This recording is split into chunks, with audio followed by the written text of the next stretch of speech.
আসসালামু আলাইকুম বন্ধুরা, আশা করি সবাই অনেক অনেক ভালো আছেন।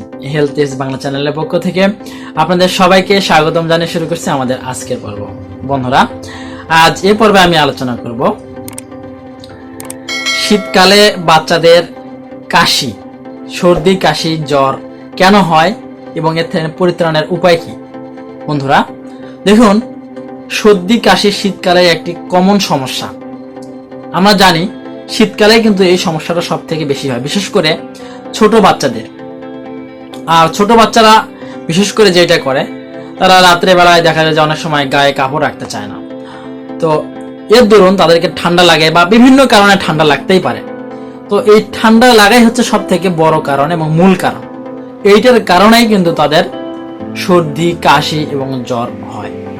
তো যে সমস্ত বাচ্চারা ছোট, অর্থাৎ 2-3 বছরের নিচে, যারা এখনো বুকের দুধ খায়, তো এই সমস্ত বাচ্চাদের এই ঠান্ডার পাশাপাশি আমি বলবো মায়েদের ভূমিকা কিন্তু আছে। অর্থাৎ অধিকাংশ মায়েরাই দেখবেন যে মায়েদেরকে ঠান্ডা লাগে, এর দরুন বাচ্চার সর্দি কাশি লেগে যায়। দেখা গেছে যে গ্রাম অঞ্চলে মা হয়তো বা সকালবেলা উঠে কাজ করতেছে, তার বিভিন্ন কাজ, পানি নার্সার করা ইত্যাদির কারণে এরপরে নিজেকে যখন ঠান্ডা লাগে আবার সে বাচ্চাকে তার বুকের দুধ খাওয়াচ্ছে, এর দরুন কিন্তু বাচ্চার সর্দি কাশি সৃষ্টি হয়ে যায়। তো আপনার বাচ্চার যদি সর্দি কাশি হয়, আপনি অবশ্যই একজন বিশেষজ্ঞ ডাক্তারের শরণাপন্ন হবেন। তো ডাক্তাররা সাধারণত আপনাকে বাচ্চাকে বিভিন্ন ধরনের ড্রপ বা সিরাপ সাজেস্ট করে থাকে। অনেক সময় নাক বন্ধ হয়ে গেলে নাকের ড্রপ দিয়ে থাকে।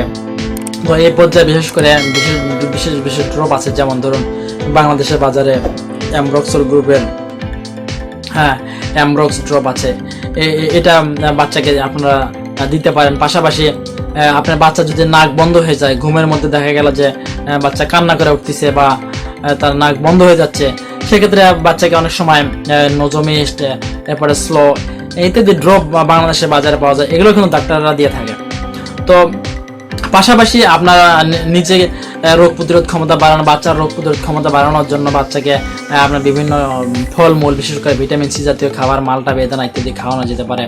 বাচ্চাকে যাতে ঠান্ডা না লাগে সেদিকে আপনাকে খেয়াল রাখতে হবে। আপনাকে নিজেকে যেন ঠান্ডা লাগে এটা তো অবশ্যই আপনি খেয়াল রাখবেনই।